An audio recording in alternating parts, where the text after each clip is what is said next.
A stylish hustler determined to leave the streets behind dreams of starting a legal business in the clothing industry. After overcoming many setbacks, he uses his dedication, education, and perseverance to take the leap. The man, Daniel R. Day. The book, Dapper Dan, Made in Harlem. And you're listening to Lit Society. Let's get lit!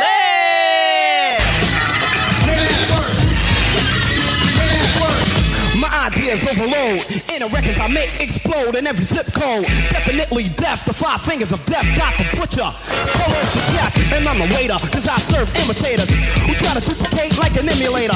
Trying to get paid, copying a name brand. If I was Gucci, then you would see Dapper Dan. Now hear the diaper. Hi readers, this is Alexis. And this is Kari. You're listening to Lit Society, a podcast about books and drama. Okay. Show you right. Mm-hmm. All right. So, Kari, what's been going on with you this week? Girl, I've been a vibe all week long. I feel like I stepped into the late 70s, 80s. I've been wearing furs. It's hot outside.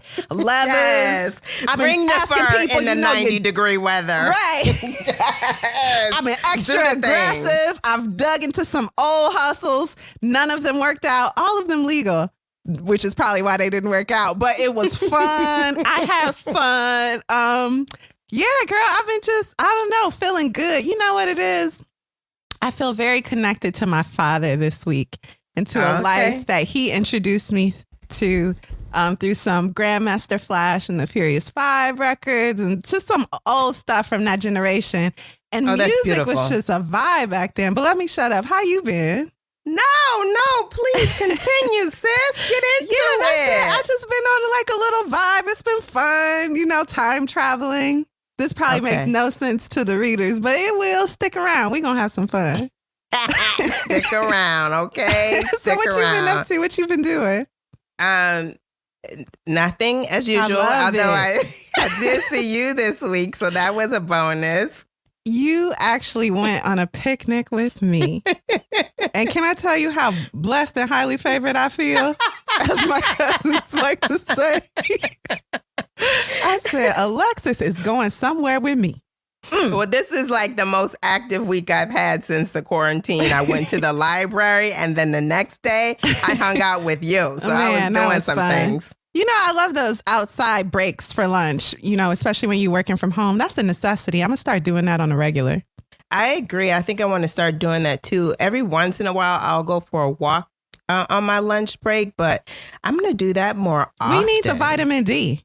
For real. So, yeah, I love it. I need to be soaking up the sun. Yeah. Okay, can you get into it? I can. I dig. All right. I've been digging stuff all weekend. You dig? Oh, it's been nice. I'm probably not even using the language right, but I just feel cool. I feel cool. It was a kind of cool. It was a cool week. Let's say that. It was reading this book. Yeah, it was. Okay. Well, let's move it along here. It's time for Society Says, where we share your comments with the rest of our lit society. Kari, what comments do you have for us today? Okay, I'm going to go to my favorite place. You already know what that is, Apple Podcasts. And this is our latest comment. It is brought to us by a reader by the name of Miss Floyd 99. It says, great insight and humor. I just listened to part 1 of your discussion on Anna Karenina and loved it. Readers, if y'all don't know, we covered the thickest book ever. Alexis made me read Anna Karenina by Leo Tolstoy. And actually, it changed my life. It's pretty awesome. So the review goes on to say, your analysis is spot on and so entertaining at the same time. Please consider discussion on Nabokov. I'd love to hear your thoughts on Lolita and Pale Fire. Well, you know what, Miss Floyd? I can answer that right now. We ain't never, ever gonna read Lolita. I ain't trying to get nightmares. Now, Pale Fire, I don't know much about, so I will look into that. And I thank you for the recommendation. You guys continue sending your recs our way. And Miss Floyd, thank you so much for taking the time to write a 5-star review for us on Apple Podcasts. Thank you. You support our show and you do that. So we ain't never gonna read Lolita. If you got another recommendation, you let us know, girl. Okay. We take that into consideration when we make our schedule. We need those recs. So thank you. What about you, Alexis? What you got? You got some lit feedback from the readers? I do. I actually jumped over to Apple Podcasts. Oh, you in my territory. Well. Okay. Mm-hmm. And this one is from Libros. And it's about Pride and Prejudice. Ooh. And they said, I stumbled upon this amazing podcast, and being that I'm not really a fan of the medium, it's saying something. When I saw that there was a past episode of my all-time ultimate favorite book, I was a little hesitant to listen. Even considered skipping because I can get pretty defensive and protective of PP. My sister ended up listening first. Yeah. Mm-hmm. My sister ended up listening first, and told me I had to listen. Thanks, sis. I'm glad I did, and I'm so happy you ladies loved it. If you plan to read any more Austen based on your comments, I would suggest skipping Mansfield Park. And then she makes some other suggestions like Persuasion. Love. Oh, I heard a lot about Persuasion. She's not the first person to recommend that one to me. I mean, we went into Austen blind. What's her first name? Jane. Jane. Mm-hmm. We sure did. The last two readers on Earth, I didn't know any Jane Austen books really. So we knew the PBS special though. Hey, Colin. Yes, we did. Yes, we did. Well, anyway, thank you for sharing your comments with us. We really appreciate them. Yeah, thank you. And remember, readers, to have your comments shared, message us on Twitter, Instagram, Facebook, or we especially love this one, leave us a review on the Apple Podcasts. Mm-hmm. Moving right along. Each week, we select a theme to discuss, inspired by the book we're reading. Mm-hmm. The theme chosen for this week is how to turn your hobby, your side hustle, into a business. Ooh. Kari, I'm ready. I know you about that side hustle life. Oh, I love side hustles. And you've been pretty successful at your side hustles, haven't you? Mm-hmm. Let's move on. Let's start with this. What is a side hustle? I took Wikipedia's definition, okay? So Wikipedia, they do know. This is what they told us, okay? Wikipedia describes it as a side job, informally referred to as a side hustle or a side gig. It's an additional job that a person takes in addition to their primary job in order to supplement their income. It can be done out of necessity or simply out of a desire to earn more money. Now, I've done that before, but they were like real side jobs.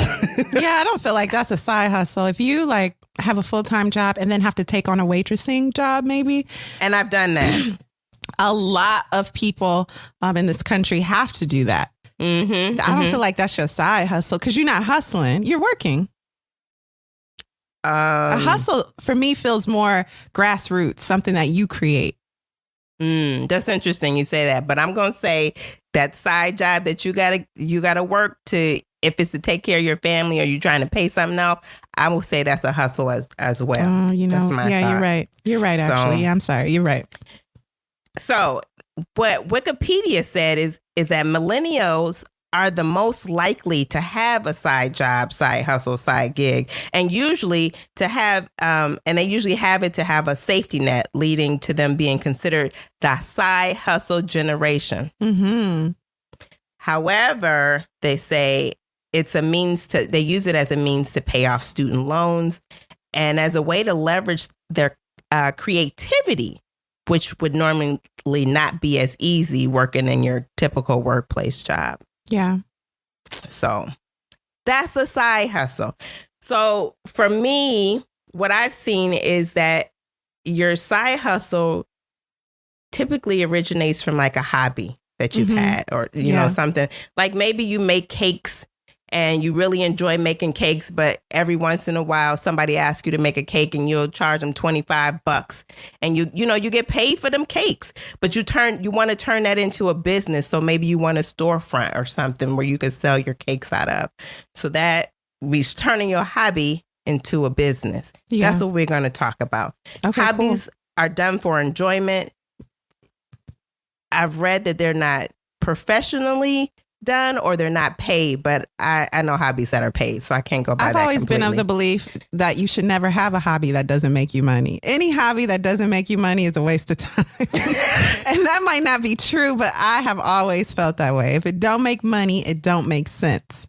But I It goes think about faith, family, hobbies that make you money. It's just I don't understand the in between. Wait, but hobbies are supposed to be, something you enjoy that's relaxing. You should enjoy making money. I agree. Okay, all right then. So how do we get? Okay, I'm sorry. Okay, let me shut up. So how do we get our hobby to go into a business, and even bigger, our side hustle into a business? Well, I'm telling you, it is all kind of information out there. So I started with LegalZoom because they gave you 10 tips on how to turn your hobby, and we can also insert side hustle into a business. So 10 tips. The first one, know your goal. Do you want a full-time business so you can quit your day job, or are you just looking to cover expenses? Because the more you depend on that income that the side hustle brings in, the harder you need to work at it, right? Mm-hmm. Number 2, brainstorm all the ways you could make money from your hobby. So if you're a quilter, you can sell your quilts, but can you also teach a class? Open a quilting shop. Mm-hmm. Design and sell quilting patterns. So think of all the aspects of the hobby or side hustle that you have. If you like baking cakes, can you teach cake baking tips? So take that one skill and find numerous sources of income from that one thing. Don't allow one thing to bring just one source of income. Think outside of the box and find other ways to make money off that one thing. Right. Do not limit yourself. Do a complete brainstorm and have somebody help you out with that if you need to. Number 3, be sure you'll still enjoy your hobby if you're doing it for money. You like, that don't matter? It don't, but I hear you. Yeah, because you may lose the joy, lose the passion, and grow up. Then what? You still do it. It's something you can do. Be happy you have a skill that you're good at, and that makes money. I mean, I don't know. Go ahead. Yeah, that is your a enjoyment thing. is thirdary. Is thirdary a word? Because it ain't even secondary. No, it's not. It's made up. I'm sure of it. Listen, making money for your hobby means that you got demanding customers, you're meeting deadlines, and you got to be prepared to get involved with that. You'll have to manage the marketing, the financing. You're juggling all the balls. So you need to be prepared to go in this. You could lose your joy in what it is that you love and kind of walk away. So you need to have that thinking going forward that these things are all involved. Yeah. Number 4, get really good at what you do before you quit your job. They say to make money from your hobby, you've got to be good at it. If your skills aren't yet up to par, make a plan to improve them and put off your business idea until you're ready. And you're never going to be the master at whatever it is you do. There is always going to be someone better. Yep. Learn from that person and try to top them. I mean, never feel like you are stationary in whatever it is you do. Always look for ways to learn and improve. Right. Yeah. Number 5, write a business plan. When you write a business plan, it says evaluate the market of your hobby business and prove to yourselves that it is a viable business. So you need to know what you're getting into by examining the field of interest before you take that dive. And don't be afraid to ask an advisor what you should do. If you ever get to the point where you want to look for investors, you need that plan, and it has to be in your head and your heart because they're going to want to see that you're passionate and smart about whatever you're doing. Mm-hmm. Number 6, adopt a business mindset. A hobby is something you do at your leisure. When you make it a business, you got to show up. So even when you don't feel good, you got to make this second job like your priority. Number 7, learn about marketing. You could be the best at what you do. You could be just under the best. You could just be good at what you do, but that does not bring the business. You have to know how to market your small business, and to do that, you should observe how other people in the business market their business and promote themselves. So you're encouraged to set up a website for your new business and get comfortable with social media. Start making connections online and in your small business community, or the community that your hobby is in. Can I add something? Absolutely, all the time. So my 9 to 5 is a marketer. I am a copywriter, and I do marketing assistant work for the director of marketing at our company. The goal of marketing is for you to find your tribe. You want to find the people that will promote for you, that will form an emotional connection to whatever it is you do and produce. For our podcast, even, we sat down and created avatars or personalities that we expected would listen to this show. Any business needs to know on paper the specific people that they're talking to. Give them names. What's their educational background? What's their income? What are they interested in? And you can have 4 or 5 personalities that you've created. Everything you do, all the money and effort you put into marketing should be for one of those 5 in this example. So, they're made up people. They're imaginary friends that buy your stuff, that you think buy your stuff. Yeah. If you find later that those aren't really your customers, recreate those personalities to fit whoever your key market has become. Absolutely. I love that tip. Thank you. Number 8, create a brand and stick to it. Your brand is your business identity and what you'll be known for. And a strong brand helps your loyal customers recognize you. So decide on a business name, a logo, a font, a color scheme that reflects your business's personality, and use them consistently on your website, on your social media, and other marketing, like the Arches, like the Lit Society for Lit Society in pink. Okay. Forget McDonald's. I mean, we got a whole logo out there, y'all. Did you see? All right. Number 9, get your first customer. Even if it's going to be your mama. And that's perfectly fine. Your first customer, you may have to work it for free. It may be what you need to do. Your first customer gives you confidence in your business idea, and it'll make it psychologically easier to market yourself. You could give them the service for free and ask them to write a nice review or testimony. That will help. So those first customers may not be your friends and family. Take a photographer, for example. If I invite a photographer to my party, in the past, I would expect them to just take a few photos. It's not a big deal. Just take pictures. It is a big deal because not only are you asking them to work for free, but I may not be the key demographic that they're targeting, which means the free work they do for me won't produce any additional paid work for them. So when you do things for free, try to choose amongst the people that you think will be your key audience or the key buyers for your product. So, your family and friends are going to maybe expect some things for free. No, they should pay for it. I know when our friends do things, they we want to support them. So they should want to pay for your services. As a support to your business. Yeah. Right? Mm-hmm. Yeah, for sure. And number 10, put your finances in order. You need to report your business income and expenses on your tax return and pay the quarterly estimated taxes. Estimated taxes. Mm-hmm. That's huge. You need to collect sales tax. The easiest way to keep your business finances straight, of course, is to set up a bank account for your business and keep them separate from your personal finances.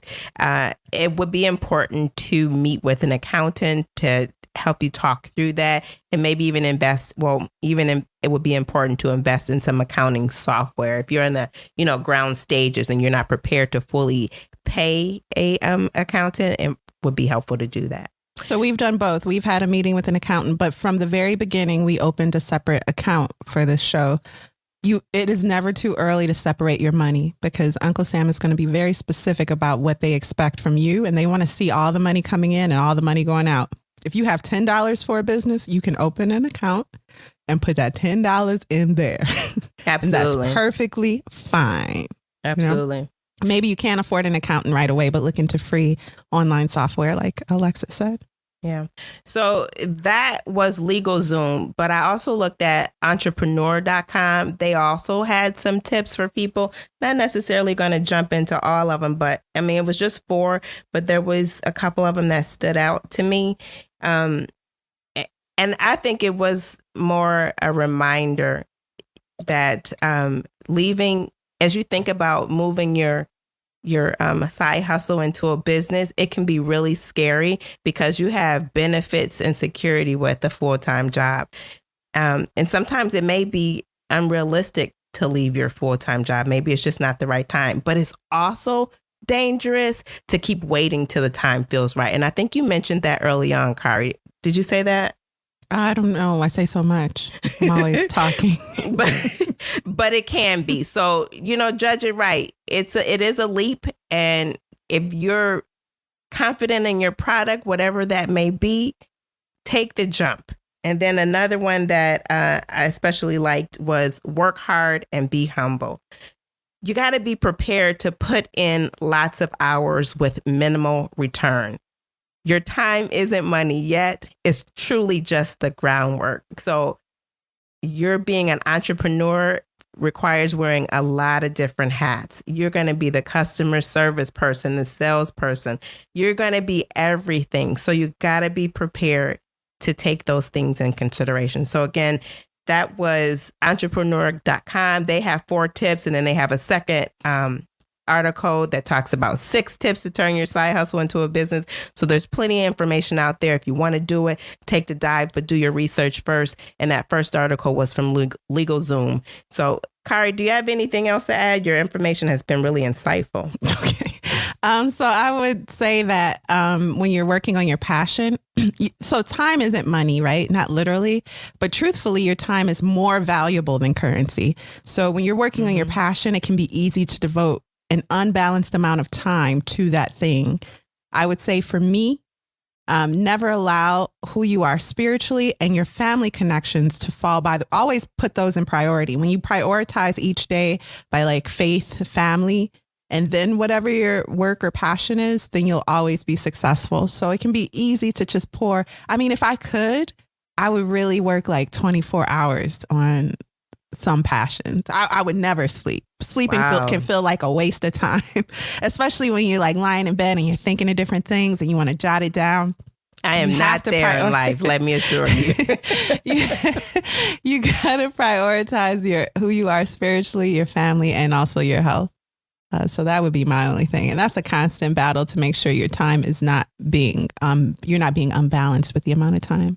I should apply it to me. I'm not being unbalanced with the amount of time I spend toward hobbies or side hustles. So, yeah. Well, thank you. I love those tips, though. Yeah, they were really great tips. I could just keep digging myself into a hole, reading all the information that's out there. It's really helpful. It's really helpful. So, one more thing. Mm-hmm. Maybe don't talk to a lot of people about your passion if you want to make it a business, because people can, from a good place, discourage you from being where you need to be. From a good place, they don't want to see you fail. But failing is all part of success story is missing a failure story. So failing is cool. That's all part of the process. Fail up. Learn from every failure and improve and rework your idea. But maybe keep it to yourself and to your advisors, like people whose opinion on this matter you trust. Yeah. That's it. Do not be afraid to fail. I love that. Mm-hmm. Because you're going to fail. It's just a part of the process, It's just a part of it. Yep. Mm-hmm. Yep. Brush it off and keep it moving. Let's take a quick break before we get into the context and author intro. Love it. Okay. And it was falling out the sky like if Dougie Fresh was performing, and we already had too much, and so we was brushing it off us in pictures in front of backdrops till like 4 in the morning, and all of this Dapper Dan for all of your dapper adornment, or it's falling on the badge and the murder of your name. Can you introduce us to our author? I would love to. Thank you. Daniel Day, better known as Dapper Dan, is a Harlem-based streetwear pioneer who operated an eponymous boutique in the 1980s. I always have trouble with that word. Basically, the boutique was named after him. And it catered to street celebrities, people who were, hood celebrities. So Hood the drug celebs. dealers, the gangsters, Yes. athletes, musicians. And he was known for his defiant appropriation of European heritage brand logos. His designs have been featured in exhibitions at the Museum of Modern Art, the Smithsonian Institution, the museum at FIT, the Metropolitan Museum of Art, the Museum of the City of New York, London's Design Museum. MTV. MTV, Yo Raps. And this biography I'm getting from the back of his book is very concise. But can I just say that so listen, I can't remember a time when I did not know the name Dapper Dan. When I was little, I thought he was a pimp. Like, that's a famous pimp. I got him confused with someone who I will not mention. And that was enough for me. I didn't feel like I needed to know more about him. The heyday for him was like my parents' generation. So I didn't really, I wasn't educated on who he was and his story. But then his name came up in my world again, and it was for a familiar topic. A big name designer was ironically counterfeiting the counterfeiter. So a big name had recreated one of his designs and was parading it down the runway. After a week of getting heavy criticism on social media, that brand name. Black Twitter to the rescue. Readers, can we just sit and talk for a second? Listen, y'all, Gucci had recreated a jacket that Dapper Dan had created back in the day.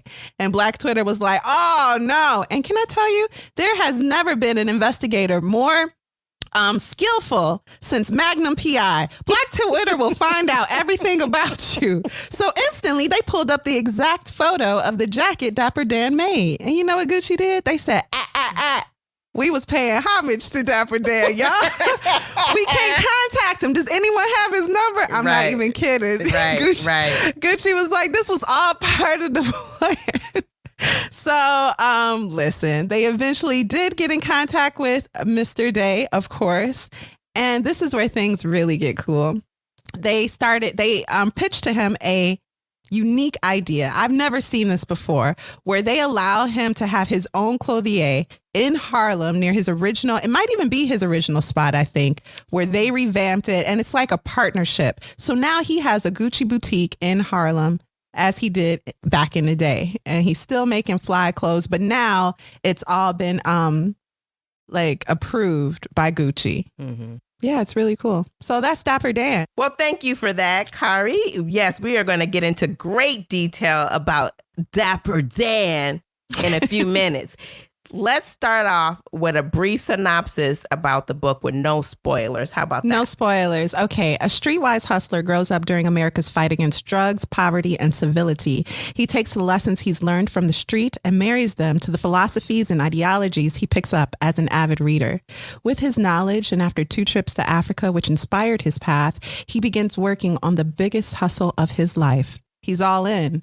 But will his underground lifestyle take him out for good? I wrote that. Oh, I like that. I like that a lot. That's fire. Thank you, guys.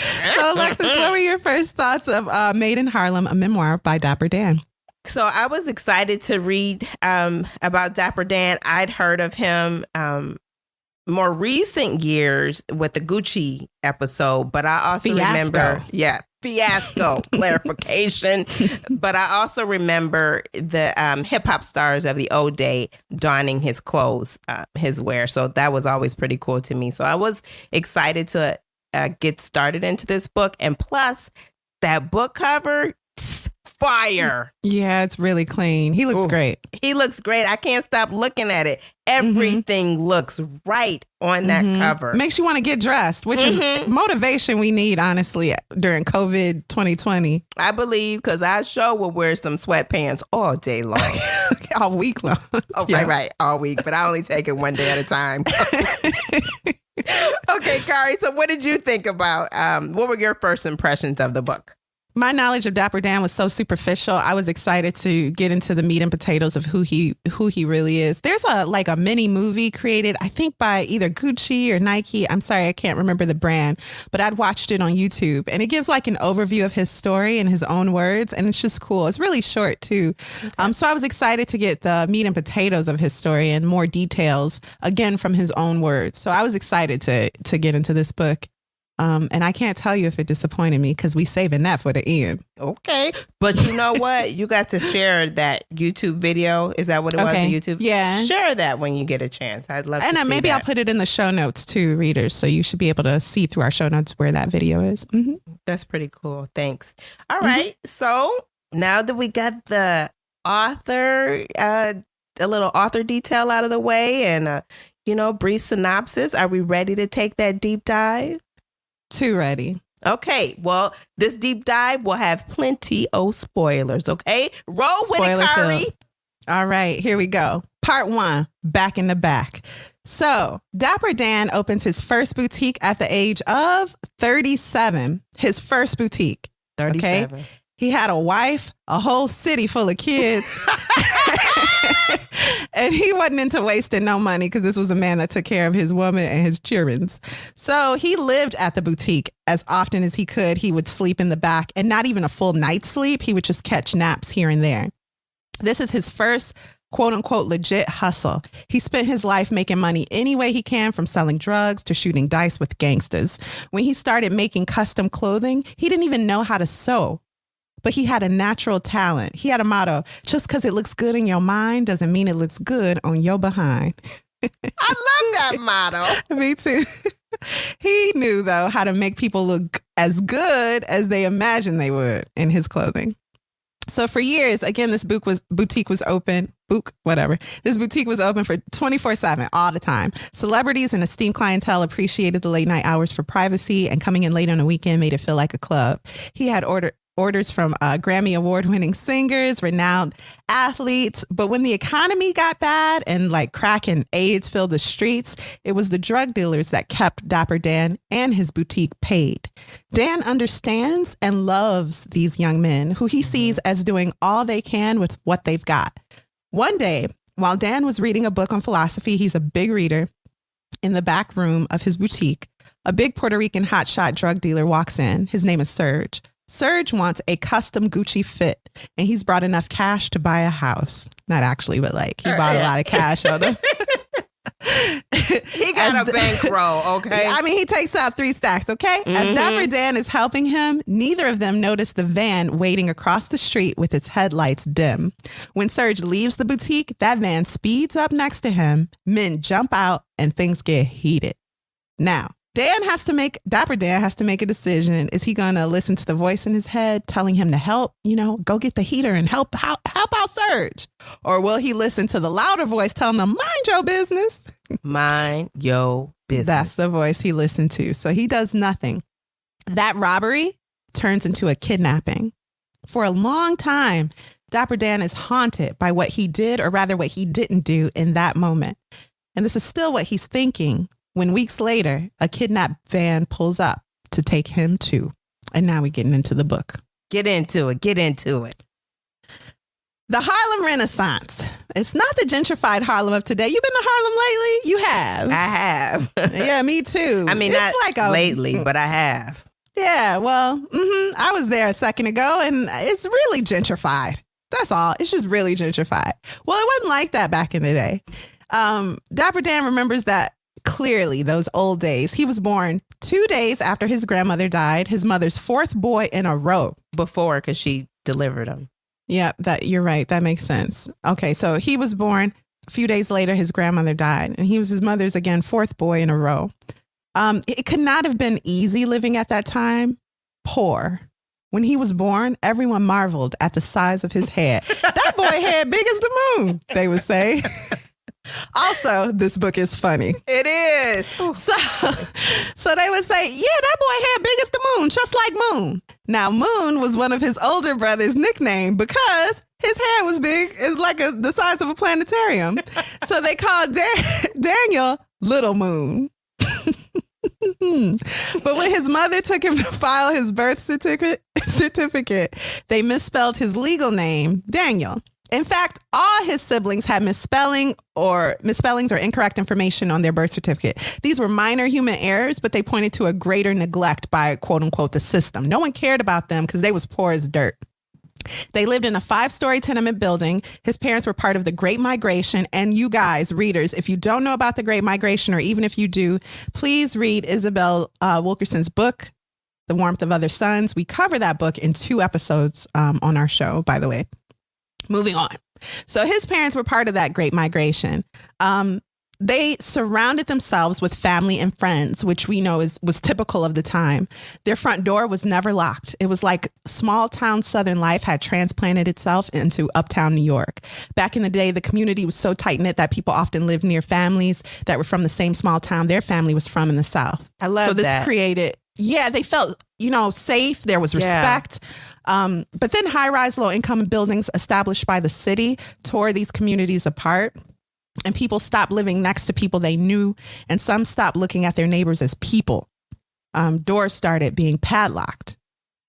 Anyway, so I think this story is imitated all throughout America. So you can find a similar story from those immigrants that came through the Great Migration and what happened to them when low-income housing was established, specifically high-rises. So no fridge at the time in the family's house. They had a real ice box. You had to buy ice to put it in the fridge to keep all the food cold. And when they ate cereal, know what? This is my first time truly understanding what an ice box was, because I just thought it was a freezer. No, I feel like my grandmama had an ice box in Arkansas. But anyway, when they ate cereal, they would first slap the box on the table a few times to get all the roaches out before pouring it into the bowl. I'm gonna let that sit. Yeah. But they went to a private school thanks to their mom, who insisted. And during recess, some moms from the kids at school would come back to the school and throw nickels in the yard for the kids to pick up and buy candy with. And Daniel used to be like, Mama, can you come to the school and come back and throw nickels into the yard? He didn't understand what it took even for his mom to get him to that school. But still, it broke his heart not to have her ever be the mom to come and throw coins at the kids. And it made him so sad. That's probably why he's a good hustler even to this day. He remembers the real physical pain of hunger and how that constant literal hunger for food came to shape his life. He was hungry all the time as a kid, and his feet always hurt because of the poor quality of their shoes. They were poor, but they were surrounded by love. And the fun that they had was real fun because it was fun built on love. That sounds like fun. Yeah, I do. Every Sunday morning, the streets became a runway as people showed off their Sunday best. Hello. Dan's father had immigrated from the South, and he was only 10 years old when he got to New York. He was an orphan. He couldn't read, of course, but he was a hard worker, and he treated his family like his everything because truthfully, they were everything to him. One day he took Dan on a train ride to a big department store known for suits. His dad fell in love with a suit but couldn't afford it. It was $40, which was a fortune to them at the time. The salesman told his dad, I'll make a deal with you, sign a contract, and you can pay off the suit little by little. Dapper Dan, we'll call him Daniel at this point. Baby Dan. Daniel's dad stared at the contract. He wanted that suit. Dan was only in 3rd grade at the time. He looked down at the contract and saw something about interest, and he recalled what he learned in math class. He let his dad know, I know you want this suit, but you'll be paying it off for the rest of your life. His dad looked at him with pride and said, boy, you can read. You can really read. It hurt Dan in that moment to know he knew anything his father didn't, to know he knew more than his father about something. They left the department store without a suit, but his father was full of pride. His boy was literate. His son was living the dream he'd imagined. He could read. Dan, at that moment, realized reading can save you a lot of pain in the long term. Any power you have comes from what you can read. He says there's no problem he can't read his way out of. Now, RC, a relative who sometimes stayed with them, came by one day with a briefcase full of cash. Dan had never seen this much cash in his life. This was no dream deferred. He was realizing his dream, RC was. And Daniel realized that the real winners weren't the literary types. Right. They were the hustlers. Yeah. He said the teachers, they weren't the ones walking around with suitcases full of money. It was the hustlers. Exactly. Part 2, the elements. Just like the 5 elements of hip hop, Daniel's generation had an unspoken code of elements that dictated their respect for the hustlers. And I'm gonna lay it out for you. Okay. These are the 5 elements of that code. Number 1, was you getting money? And not just were you getting money, but how were you getting money? If there was risk involved, it means you weren't no pushover. And so you automatically get respect for being in risky games. Number 2, were you good at dancing? People used to dance. I don't think my generation dances. It's sad. Right. Dancing is fun. Number 3, were you a ladies' man? Some hustlers didn't know how to talk to women. They would abuse them. That didn't get you respect. Because if you was really slick, then a good hustler who could talk to women would always have a place to stay, even if he was destitute. And that brings us to number 4. Could you talk slick? Okay. And then lastly, and this was the one that Daniel cared about the most, were you fly? Fly. Power was fly and fly was power. So you got to be fly. Daniel's mom now. Daniel's mom arrived to New York, a straight-laced Christian Jamaican Geechee woman with deep brown skin and high cheekbones. She was a stunner. She had dreams and aspirations. She was a scholar, a writer, but many of her dreams, unfortunately, were never realized. And after she married a good-hearted man, Daniel's dad, more than 10 years her senior, and pushed out a few children, those dreams all but died. Daniel later learned that his mom had been married once before. She birthed 2 children outside of her marriage at that time, and then her husband died, unrelated to her birthing children outside the marriage. But anyway, his father, Daniel's father, raised those 2 children like his own, so it never even occurred to Daniel that those weren't his father's kids. He just knew 2 of his siblings had different last names than him. Mm-hmm. His mom found the neighborhood men entertaining.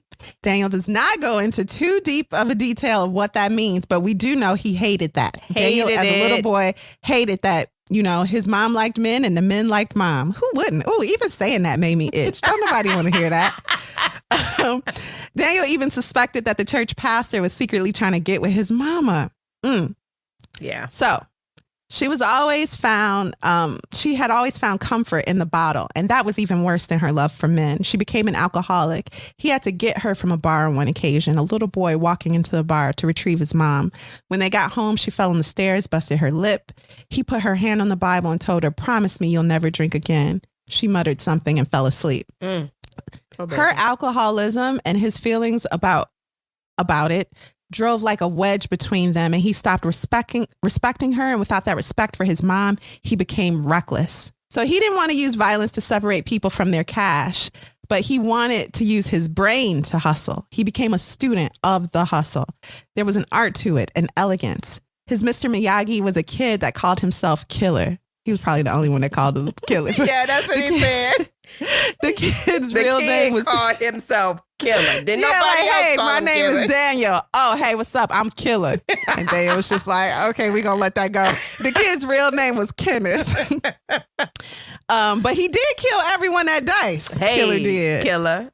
Yeah, he took on Daniel and his brother as like his only quote unquote students. He was a teenager and they were still in the 3rd grade, but they probably looked up to him with like respect. And he was like really skilled. He just had a good head for math, and that made him a great gambler. Through him, they entered like a fraternity of hustlers. One of the legends was named Joe in this fraternity. 3rd grade. I mean, yeah, they were growing up fast. Daniel later realized Joe Jackson, the legend I'm talking about, couldn't read or write, but he was a genius math-wise. He reminds me of someone from Malcolm X's past. We'll read that book too, the autobiography of Malcolm X. But anyway, he just had a natural mind for math, and because he was naturally gifted, he worked at it too to make him unbeatable when it came to numbers. He knew how to study people too, this Joe did, and beat them before they even started playing the game. So he would dress clean, looking great, so that whoever was playing, whoever was rolling dice with him, wanted to beat him more than they wanted to win. So he was already in their head. Yeah. They weren't even thinking about the game. They was thinking about his shoes. He was I want to win these shoes. Fly, and Yeah. that was served as a distraction to whoever he was playing with. And that is the way that he could get into it and kind of win the game, period. when baby Daniel joined this like fraternity, he was borrowing he was stealing his older brother's clothes, and he thought that made him look good.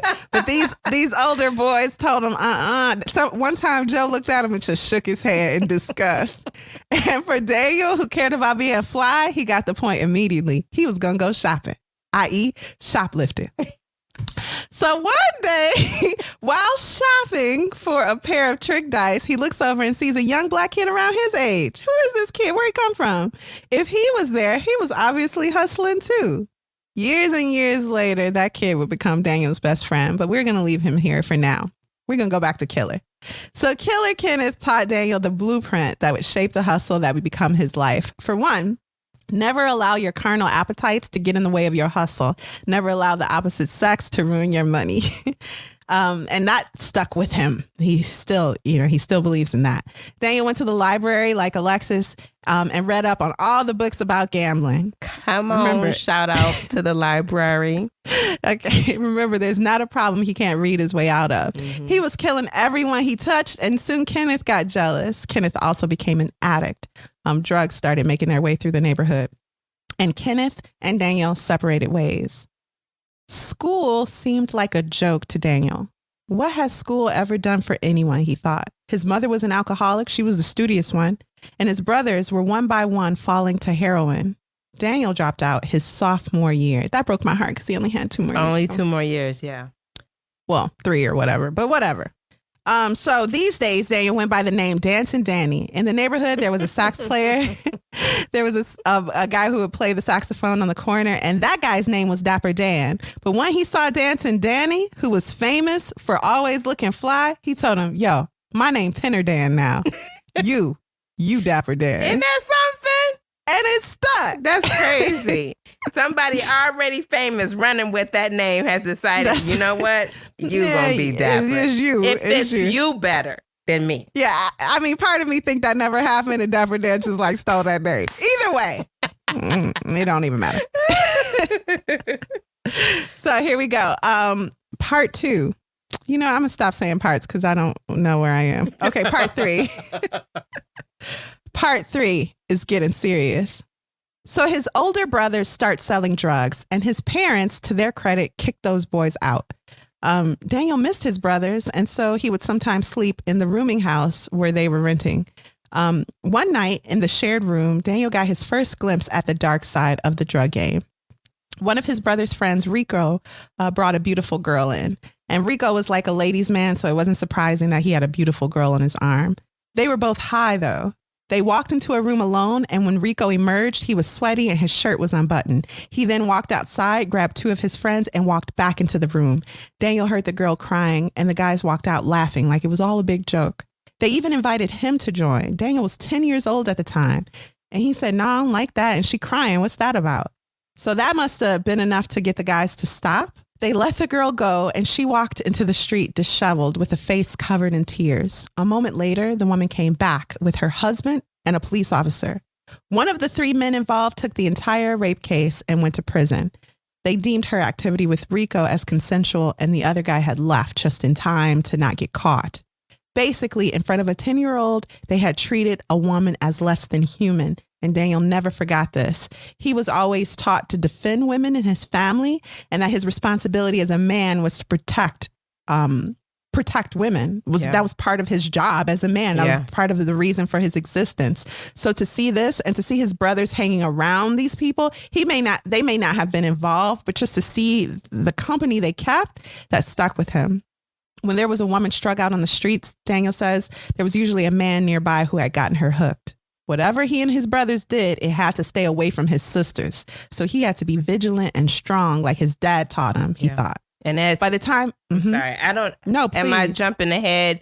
Go ahead. To a part where he protected his sisters, and he made a point. He made a point that his sisters weren't involved from it. He really sheltered them. He became the protector of his sisters because his father essentially gave him that responsibility, protect the women in your life, your mother, your sisters, and he took that on as a shield and carried it.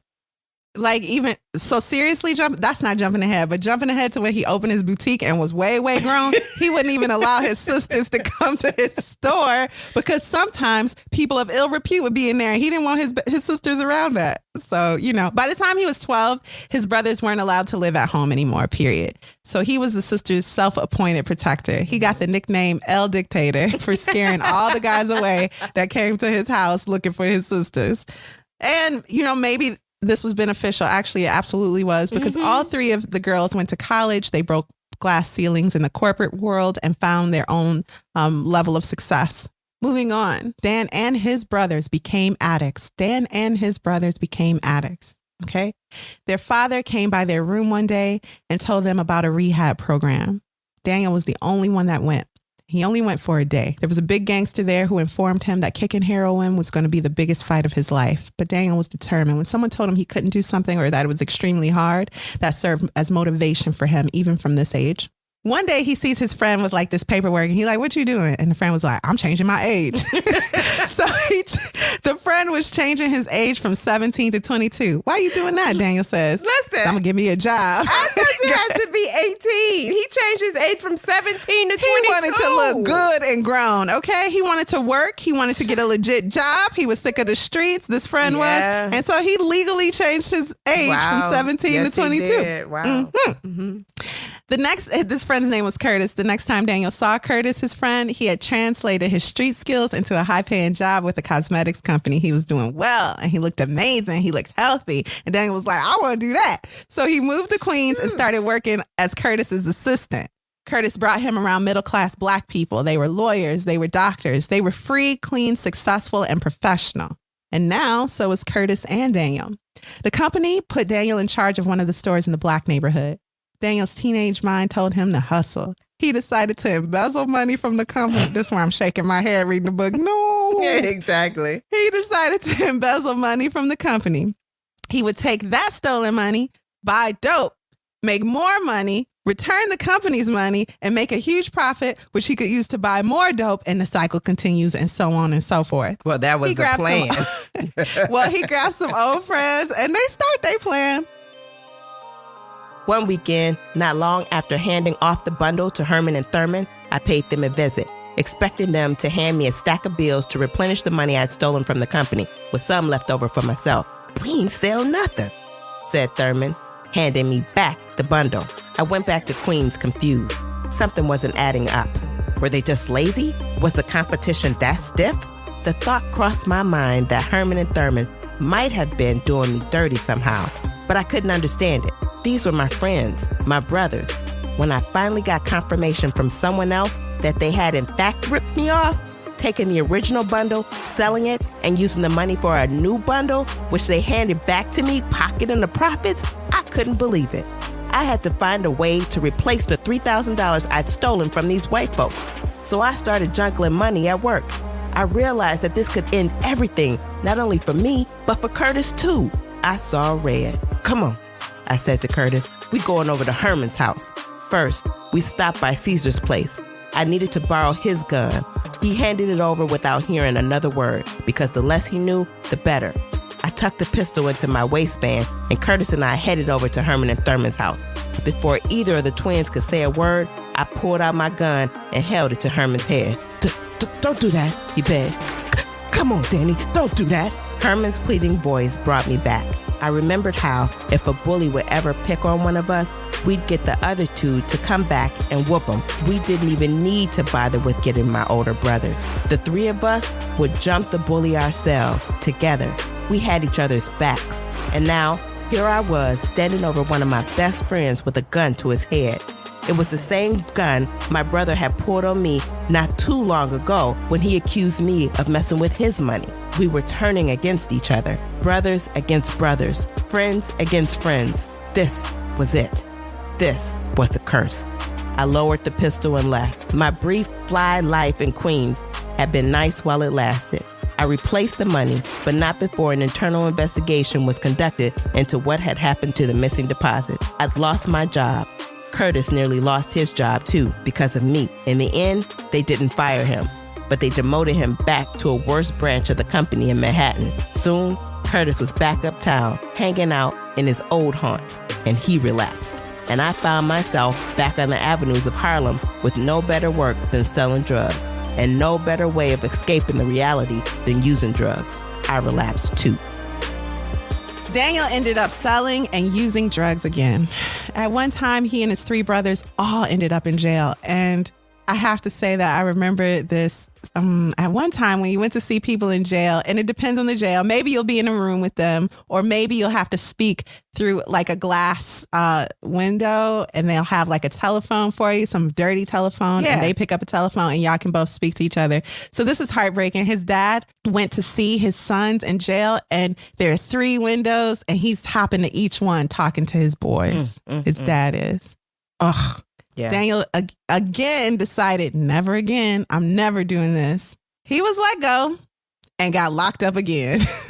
This time, the jail was filthy, full of rats, overpopulated, and near him was one of the accused assassins of Malcolm X. Daniel had loved Malcolm because Malcolm loved Black people. Norman, what's his name? Norman 3X. Norman, had the guards teaching the Nation of Islam philosophy to the other prisoners. So he was in there controlling things. He had a way about him that could get people to do what he wanted. His resolution and self-discipline inspires Daniel to find his own spiritual path. He didn't want to join the Nation of Islam, but he liked how disciplined they were. The message of power over self intrigued him, especially seeing what drugs were doing to his neighborhood. Daniel was street. He didn't completely disrespect women, but he couldn't be faithful to any woman. We're moving on. He found his future wife, June, or she found him in the 80s when he had started his path to enlightenment. They had a baby girl, but it'd be 10 years before they moved in together. Dapper Dan had 2 kids by 2 women. He met June. They had a baby. Dapper Dan then had 3 children. 3 children with 3 other women. Then June had a second child with him. His youngest child's mother was his dance partner. He got enough, all in New York, them his kids. He made each mother agree to raise the child as a vegetarian until they were old enough to buy their own food. And that's something. That. Yeah. They all went to private school, which he paid for, and grew up in a home. He wanted them to live in a house and expect a good amount of money if he died. So he took out a life insurance policy for his children and I think their mothers. Yeah. He considers June his life partner. She's the one he shared his thoughts with and who encouraged him to step into his path. She's the only one he calls his wife. One day, a guy comes to the neighborhood who looks like them, talks like them, but he's not pushing a hustle. He's pushing education. He's a recruiter for Harlem Prep. Oh, you guys. We talked about Harlem Prep. Yeah, that's where Janet McDonald went in our Project Girl episode. It's really cool. I was excited to hear about Harlem Prep. The goal of that school was to get alienated kids like him on the path to getting an education. It was a rare success story while it lasted. It instilled kids with pride for their heritage and gave them the skills they needed to go on to higher education. At 23, Daniel joined Harlem Prep. He started writing for the school paper. It was named 40 Acres and a Mule after Lincoln's broken promise to freed slaves. It represented the Black angst of the time. His articles earned the attention of his superiors and a scholarship for an internship at Columbia. Around this time, he also had the opportunity to visit Africa as part of an all-expenses-paid immersion program. Harlem was in the midst of a wave of Black pride.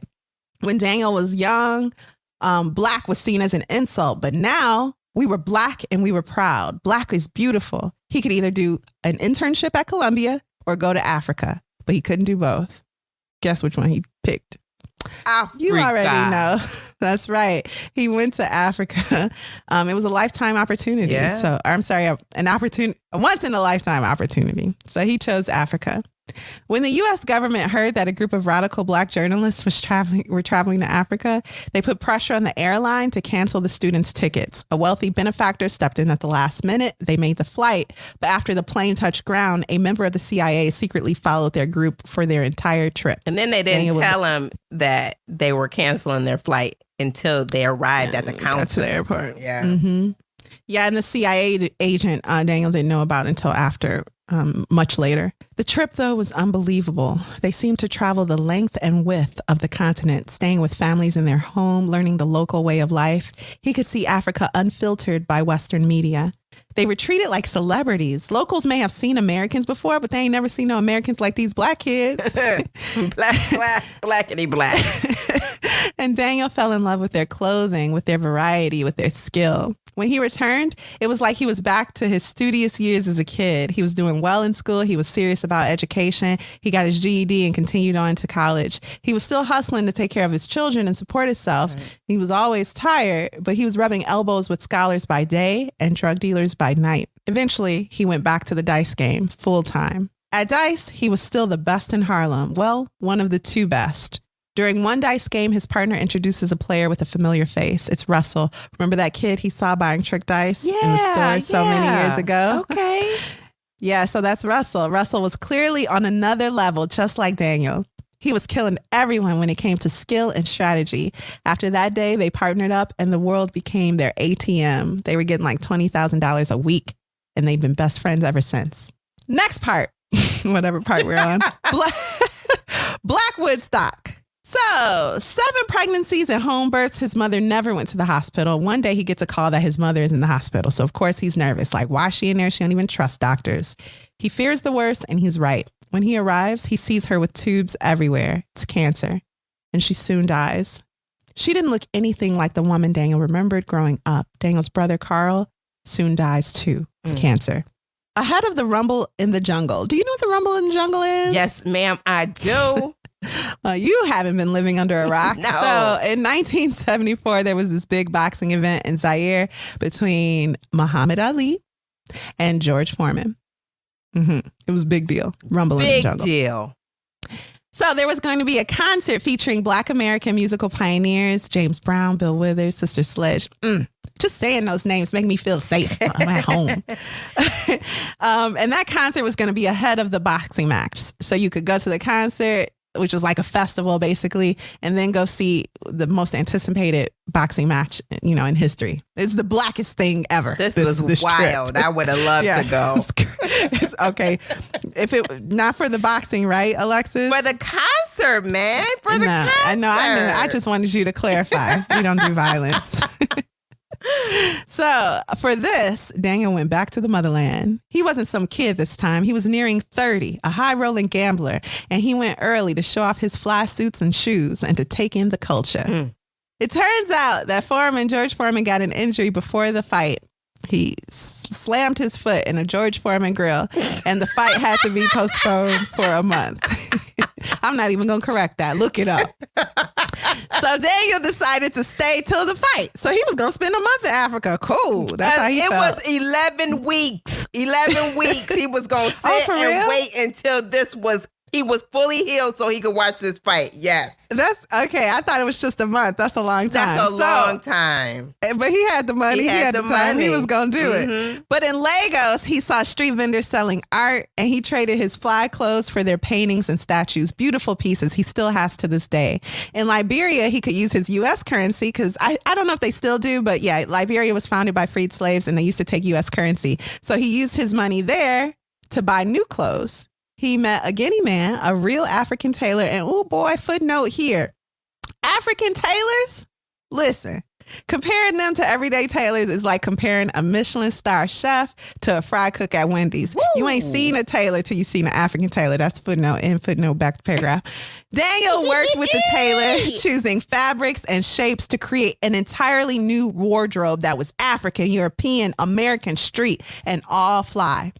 He spent all his money, because that's how we do, and had to watch the boxing match back home in New York, but he was more than satisfied. Yeah. If that boxing match had never been delayed, Daniel may have never found his true passion. Yeah, because this was the beginning for him. He ultimately, he worked with that African tailor to design outfits, and he was so excited about what this was. He went back home. He was like, you know what? I can't afford it. Let me go back home and get started on my dream. And it's cool because when he got back, folks was like, oh, where can I get that? Exactly. And he liked the attention. You know, that's his thing, his attention. So everyone wanted what Daniel was wearing. The risk gambling was too high. And if folks didn't like Dan winning, they was going to have to kill him. So it was getting heated. And he started thinking long term. Him and Russell, his best friend, were thinking more spiritually, and they were miserable on the streets. So Russell started using cocaine even at this time. And it was a time when even Wall Street was using cocaine. It was like a status symbol, but Russell got swept away by it. A club named Hubba Hubba was the scene for a dice game that made Daniel start the path to quitting cold. Or one of the many times he quit cold. Right. Let's clear that off. The game was $500 per roll, a move Daniel thought was for singling out the serious gamblers. But within a crew of boys who looked no older than high school kids, they started dropping thousands of dollars on the floor. They were ready. So Daniel felt like he said the only rat at a picnic. He was like, I'm gonna take all these fools for their money. This is great. He was gonna clean up. The gambler's code at that time was not much different than Vegas. You know, ain't nobody gonna kill you for losing. They might shoot their gun in the air because they mad, but they didn't want to ruin their street reputation by killing someone, because then they wouldn't be able to make money in the future. So they thought a little more about it at that time. So he was like, you know, I'm gonna take their money and go, and it's gonna be great. Now, he always kept a bodyguard with him for mystique, and because he was really smart. Mm-hmm. But during this game, his bodyguard leans down and tells Daniel, you know what, don't say another word. And then Daniel realizes what kind of danger he's really in. He dropped $500 on the floor, told them he was going out to take a leak, and then went home. He like, I'm outie. He said, oh, okay, it's getting hot. Okay. And I love this because he dropped $500 on the floor, and they probably thinking, well, of course he not leaving because he's got money on the floor. He like, please, I got $50,000 in my pocket. Here's $500 for my life. So he went back to his apartment and counted $50,000. Yeah. It was more money than he'd ever earned from one dice game. He bought a brand new Mercedes-Benz blue with cash and drove it right off the lot. He said he rode a bike to the Mercedes-Benz dealership, bought a Mercedes-Benz in cash, put that bike in the trunk, and drove it off the lot. I love that part. He later learned that crew he was gambling with planned to kill him and his bodyguard and leave their bodies in the basement. News soon broke that there were other bodies found in that exact basement. Whew, the game was wearing him out. Mm-hmm. One night he was sitting on the stairs with a girl named Sean, the sister-in-law of a drug dealer he knew named Kay. Sean told Dan that Kay and his crew had got locked up in Thailand for drug activity, and this back and forth to Asia was typical in that business. But they gotten caught, and only Kay made it back. Another guy died over there. The other guy that didn't die got addicted. So Sean, the girl, said one thing that stopped Daniel from being in the streets almost instantly. She said, that's what happens to people who make money from other people's sorrows. And she was right. So listen, Dan is thinking about the future. He's got to find a new hustle, right? He starts selling boosted clothes out of his trunk part-time. Kids, if you don't know what boosted means, I'm not going to tell you. But listen, he was still playing dice and looking for new hustles because, you know, he always wanted different avenues of income, different streams, you know? That's right. Multiple streams of income. Let it roll in. Something was invented at this time called credit cards. They called them papers. And he was like, well, let's try this. So he decided to do a credit card scam, but not, you know, he fly. So he gonna do it a different way. He gonna go on a tour of Central America and the islands because why not make it a trip? Why not? And grab a couple women. Yeah. Why not? Grab a couple women, grab 2 Muslim men, one that can speak Spanish because he likes their discipline. Mm-hmm. They went on their Latin American Caribbean island tour, scamming people with credit cards. They were buying and flipping, making crazy money. But toward the end, Daniel was like, something weird. I think my luck running out. Yep.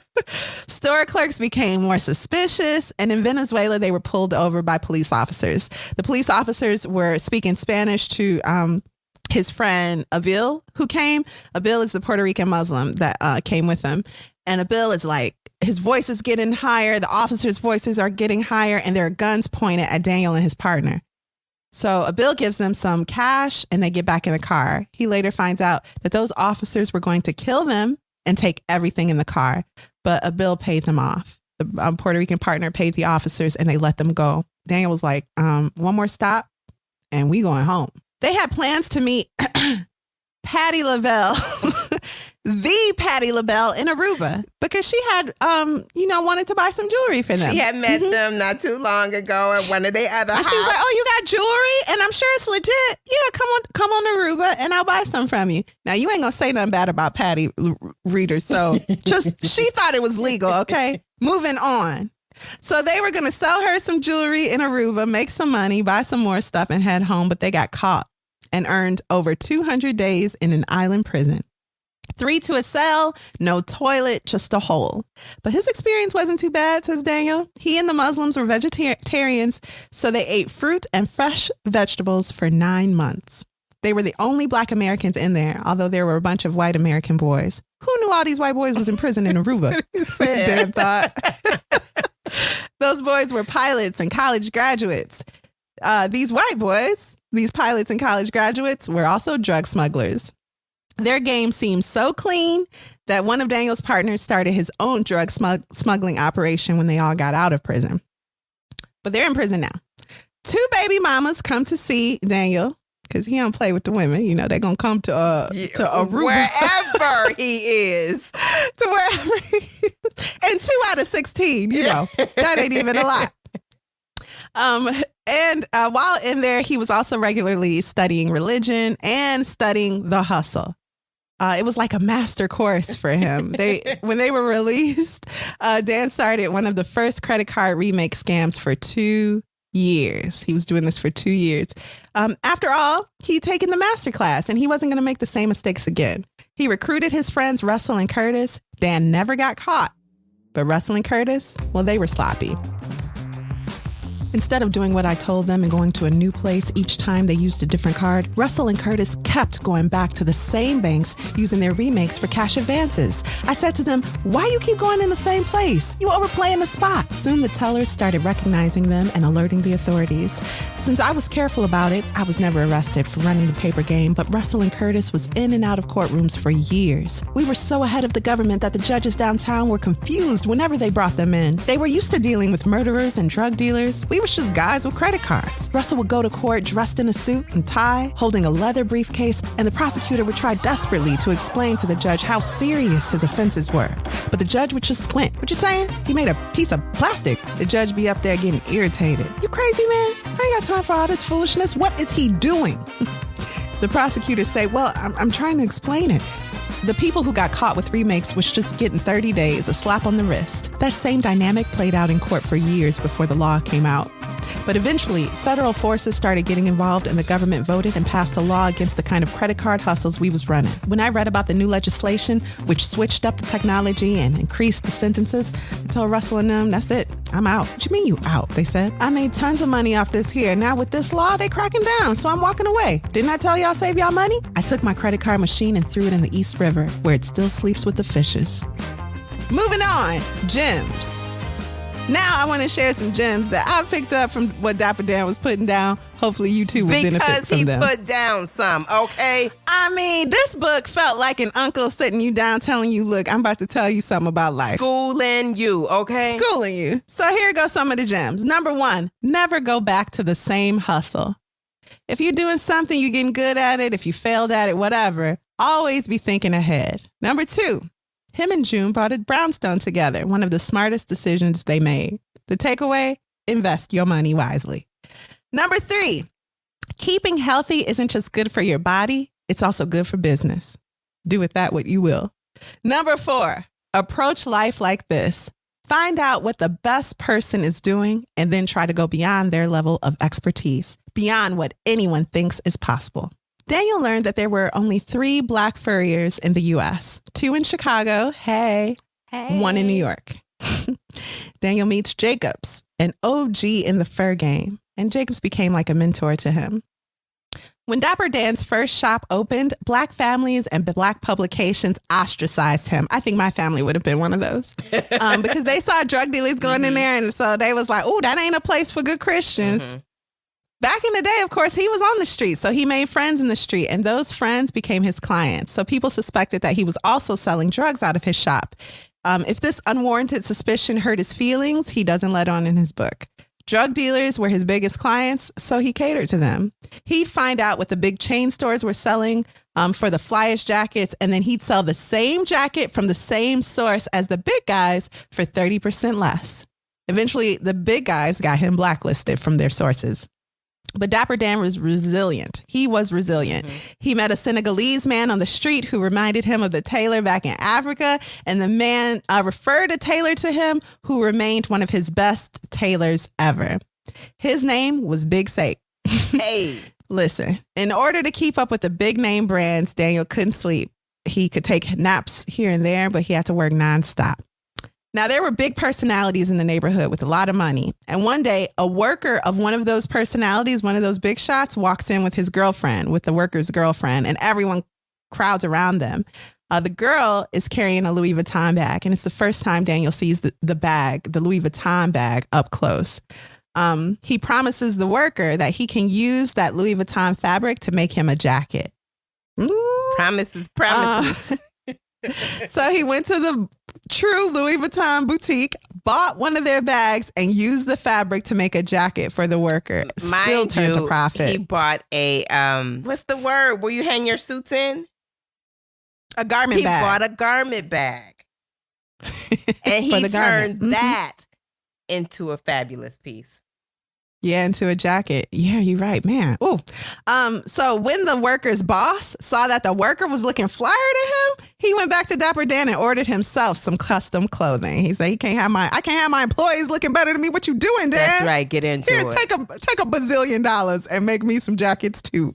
So Dan studied the art of leather printing, brought his own ink, made custom silkscreen presses, and started designing Louis Vuitton, Gucci, Fendi, and MCM patterns right in his shop. Louis Vuitton didn't even make clothes. And Gucci didn't make clothes with logos all over them. Are you listening to me? Mm-hmm. Because Gucci, Dior, logo mania was a thing. I truly believe logo mania came from Dapper Dan. He was the first to do it. Dan's older brother, James, at this point was a junkie. Once for 2 weeks, he spent every hour in his apartment shooting up dope. Being isolated and addicted like that, he decided to take his own life. He put his head in the oven, turned on the gas, and waited.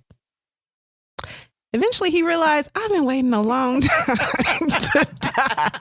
Well, it turns out, as is typical with junkies, he didn't pay the gas bill and it had been shut off for a month. Thank goodness. Because listen, James got clean. He turned his life around, went back to school, got a degree, and eventually began helping those who were in the position he was once in. Dapper Dan's dad was in his 80s, and the first tie and suit he ever bought was from Dan's shop, and Dapper Dan was really proud of that. Dapper Dan used ancient religious symbols to create crests and designs for his fake designer clothing. I shouldn't even call it that because he wasn't knocking off. He wasn't knocking off. He was upgrading the brands. He was doing things that the brand should have been doing. Hello. And he did it better. He blackenized everything. I like that. Say that again. That's directly from the book too. That's what he says. He blackenized it. Mm-hmm. He always tells people that Dapper Dan's boutique stayed open for 9 years straight, 24/7, but that's not true. He did close for one day, and it was the day his father was buried. After the repast, he sat with his brothers and sisters in his shop, reflected on the love his dad showed them. He loved his kids, his dad did, with his whole heart. How many kids in the neighborhood would ever know that kind of love? He cried. Soon there's a knock on the door. It's late at night, and a man goes, "Hey, y'all open?" He goes, "Yeah, we always open." Yeah. The final part. Within the first year it opened, Dan's boutique expanded to the next door space. They kept the old space and made it an arcade for his nieces and nephews to stay off the street and have something to do.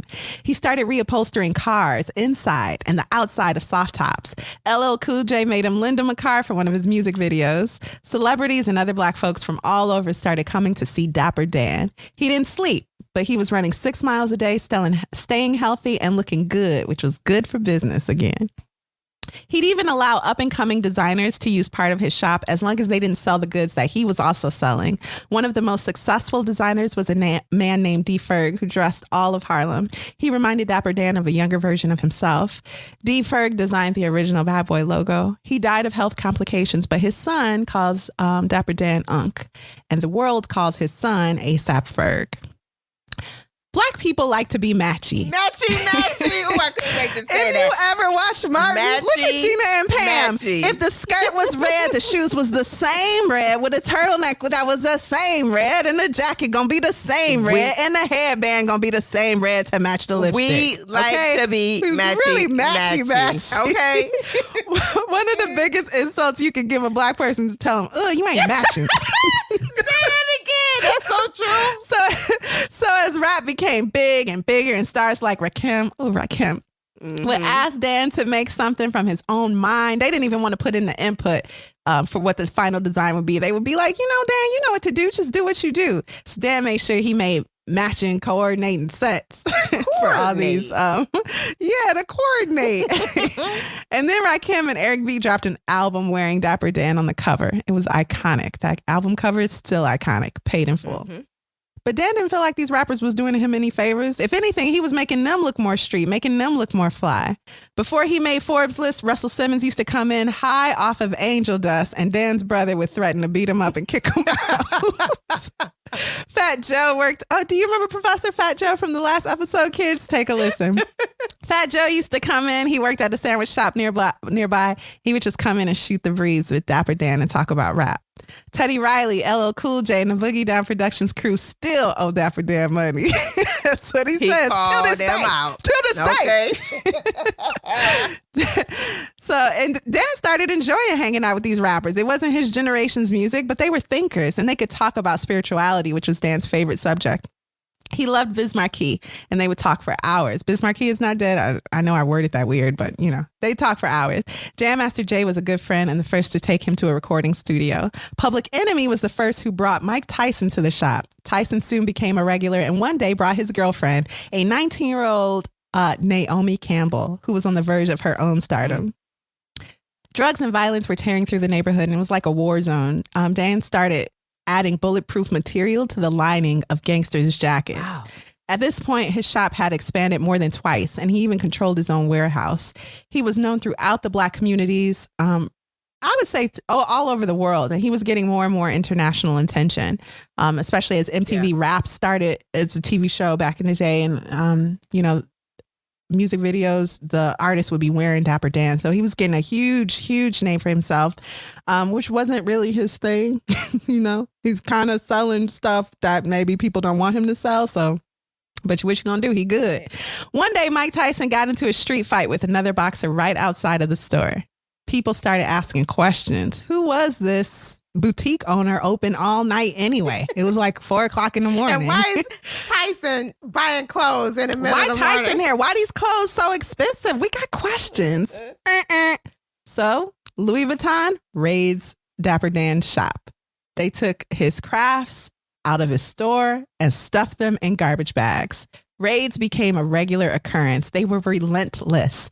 One day, Dan saw the same agents who raided his store dividing clothes amongst themselves at a gas station. He was heated.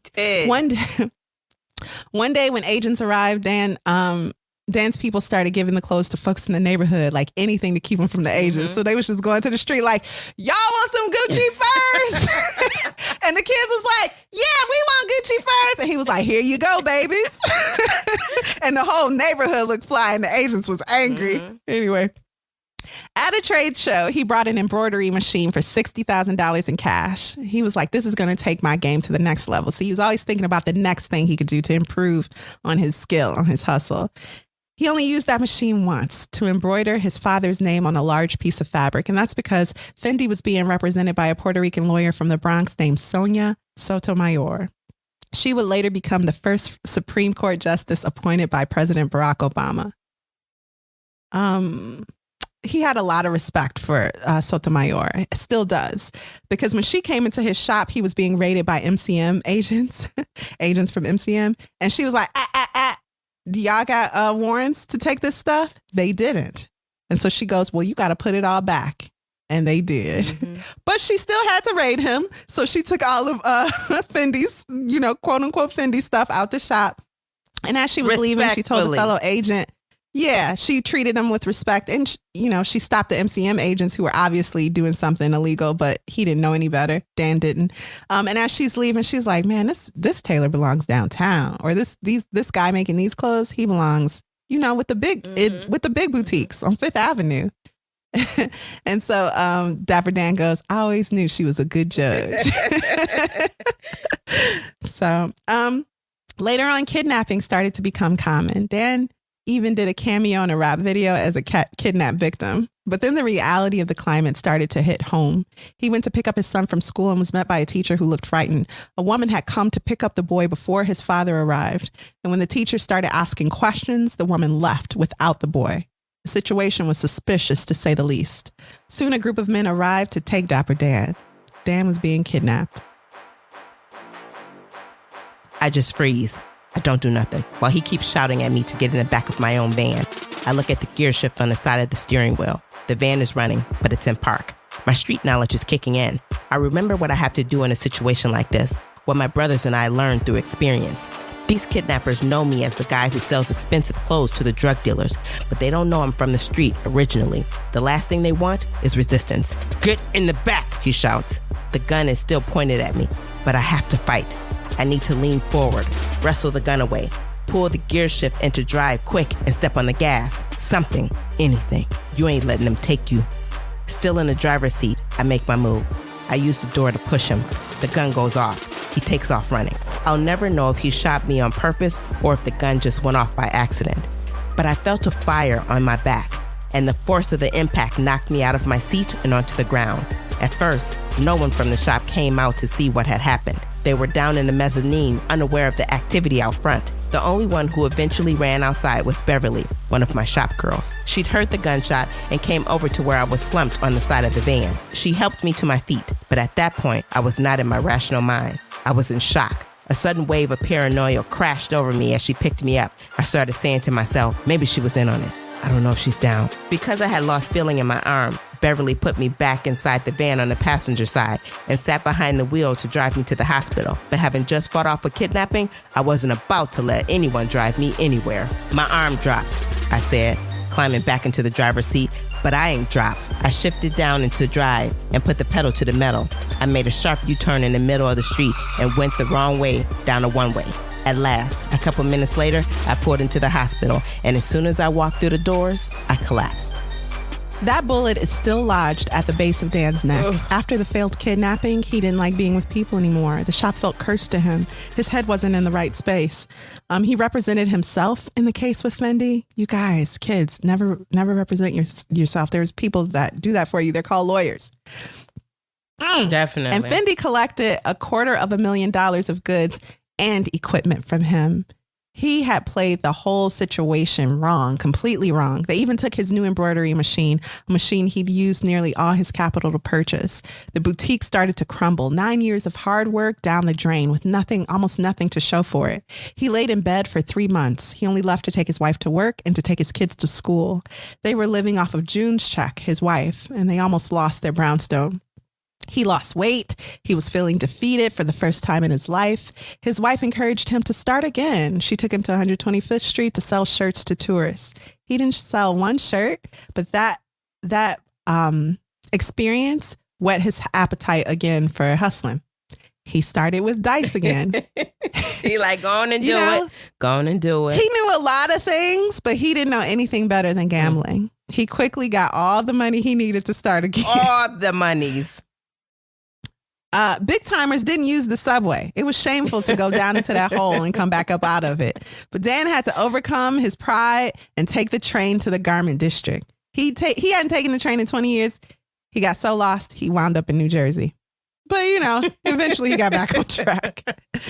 He built a boutique in the ground floor of their brownstone. He bought a new screen printer and required no men to operate it this time. It was a new advanced model. He started making guest clothes, Timberland jackets, whatever was hot in the neighborhood. He started making house calls, delivering clothes to clients. Tommy Hilfiger was the first major designer that catered to young Black people on purpose. And they tried to get Dapper Dan on their team as a designer, but he refused. He always wanted his freedom. One brand who refused to work with him told MTV to blur out Dapper Dan clothing in music videos. They either wanted him to be their slave, it seemed, or they wanted him out. He used this also as motivation. He found his old friend Russell and helped him to get clean. For the next year, I helped Russell get clean. Mostly, I wanted him to know there was a place for him in this world, that he would not be alone as long as I was around. I paid him $350 a week to stay off drugs, to stay connected. While he started attending NA meetings, my house became a refuge for him. He stayed with us, getting healthy in mind, body, and spirit. He started reading his way out of his pain. Russell's been sober for over 20 years now, and Curtis and my brother James, who both wound up going back to school to become drug counselors, have been sober for almost as long, using their firsthand experiences to help others. When you're getting high, you get locked into a way of being. You get comfortable, and you don't think there's anything else out there beyond that. But then, when you get clean, you realize there are higher forms of pleasure, spending time with friends, exercising, learning a new idea. And these pleasures are on a different level of intoxication than anything a person can experience on drugs. You realize that self-control is a ladder, not just away from addiction, but towards a higher spiritual plane. I've seen it so many times, and obviously I experienced it myself when I was recovering from heroin. Guys get born again, become Muslim, or craft their own spiritual truths just like me. Whatever the specifics, the underlying principle is the same. Our actions have consequences in life, and the actions that matter most are the ones that abide by some higher law. Because you won't find truth in the streets. You won't find it in the courts or in mainstream American life either. You'll only find it in the realm of the spirit. I can't tell you how many street guys I've seen fill up with emotion during a stretch in jail, as they remember too late that those rare moments of peace and connection we experience in life are the ones that matter more than the pursuit of material gain. After Russell got healthy, we started making trips together, the dynamic duo, hustling just like we did back in the day. Wu-Tang, Aaliyah, Floyd Mayweather, all of them were back at Dan's door. Soon his sister's co-worker, they were talking. Did his sister work for a brand name? Yeah, that's what it sounded like. She worked for Louis Vuitton, right? Yeah, I don't remember, but his sister's co-worker was like, hey, y'all, this crazy, like real loud, blowing up the spot. Y'all, this crazy. Folks is saying that Louis Vuitton stealing designs from Dapper Dan. And his sister was like, huh? Because she had been living like on a kibbutz or something in the island somewhere. So she really wasn't hip to nothing that was going on in popular culture. She was like, Dapper Dan, that's my brother. That's your brother? Can't you just see that happening in the workplace? Yes, like, oh, Lord, please, hush, hush, hush. So this is how the book ends. Dapper Dan always made time to spend with the kids in the neighborhood and in his family. And he used to take them running and explain to them, we used to swim in the Harlem River. They was like, you didn't swim in that river. This river nasty. And they was right. But they used to throw popsicles in it to see how strong the current was. Popsicle sticks. And he says this, popsicle sticks. He says this, you could say that my life has been similar to that popsicle stick floating in the Harlem River. Seen as trash by some, but offering something valuable to those paying attention. Knocked around by the same tides that carried ships from Africa with my ancestors, riding out ahead so others can figure out the best way to follow, eventually drifting out into the big sea, going where the current takes it, but never going under. And that's it. Want to take a break? Yeah. All right, let's do it.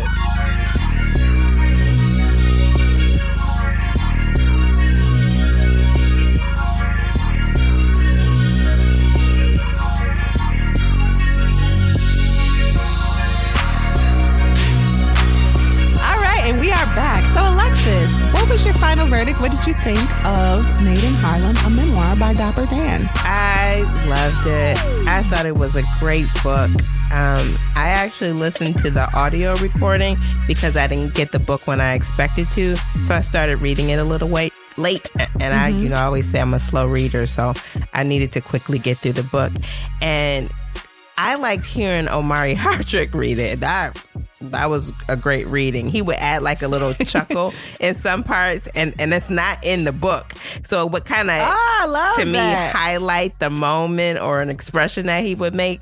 So, and I loved hearing the stories about the past, about the migration, how people in the area, like if you were from North Carolina and you lived in North Carolina, if you were from North Carolina, you lived amongst the community of people that were from North Carolina, and then learning about how the high rises really affected the community. I liked how for generations, how he he was so smart.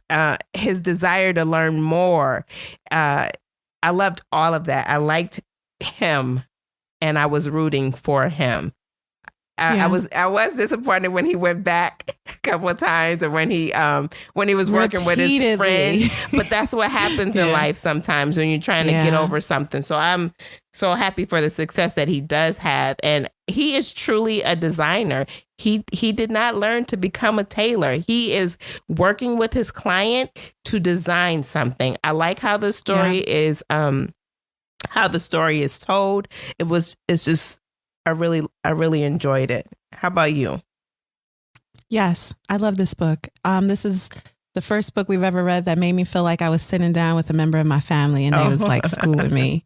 I really enjoyed the way he spoke, his matter of factness. There is some language, but for the subject matter, I thought he handled everything with elegance. He is telling you the truth in a way that feels down to earth. It's not. I can't explain it. It just feels real. It does. I guess. Very real. He speaks in a way that's really real. And I learned some things from this book. I mean, what if he would have taken 5 years to become an expert tailor? Yeah, before he got started. That would have wasted time. Yeah. So, know what your skills are and exploit yourself. Exactly. Exploit your talents. Maybe exploit isn't the right word, but you know what I'm saying. It would do what you do naturally and make it be the best at it. Yeah. So I love that. And yeah, I would definitely recommend this book. This is one I'd like to read again. I know we talked about taking some time off to do whatever we want. And I think there are a couple books I want to reread. This is one of them. And also Anna Karenina. So that's crazy. Anna Karenina. I love this book. So I'm putting this up there with Anna Karenina. Wow. Okay, Leo Tolstoy, Dapper Dan, two of my favorite authors. Exactly. It was just that good of a book. How about that? It really was good. I felt close to him just reading the book. I can appreciate what you're saying when you say it was like your uncles was schooling you, because it just felt like that. You learned so much. It just feels very real. So and technically, it's very economical.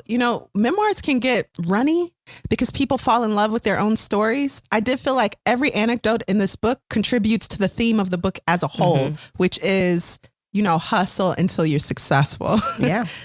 So yeah, I loved it. Yep. I really loved this book. Loved it. Would definitely. I hate to leave it. When you read a book and you're like, man, it's over. I can't hang out with you anymore. Exactly. That's how I felt like, man, you just gone.